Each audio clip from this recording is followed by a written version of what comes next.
Le 14 mars 1958, s'éteint en Grèce le grand athlète Pierre-Alexandre Tuferi. Né en 1876 à Athènes, il se passionne très tôt pour l'athlétisme. C'est finalement le saut en longueur et surtout le triple saut, discipline dans laquelle il excelle, qui accapare toute son énergie alors qu'il devient le directeur de la Banque d'Athènes. En 1894, Pierre de Coubertin fait renaître les Jeux olympiques.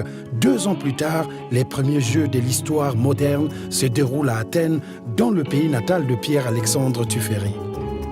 C'est la plus grande réunion sportive jamais organisée, avec 241 sportifs issus de 14 nations.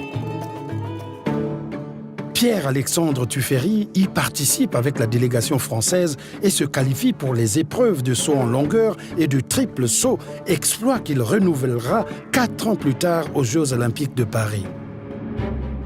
Au début des Jeux athéniens, il ne fait pas partie des favoris et la presse débat allègrement sur sa nationalité. Au saut en longueur, il échoue à 5,98 m.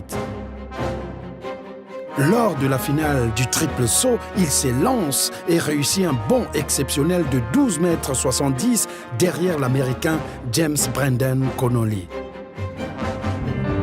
Pierre-Alexandre Tuferi ne sait pas encore que ce 6 avril 1896, il devient le premier médaillé français de l'olympisme.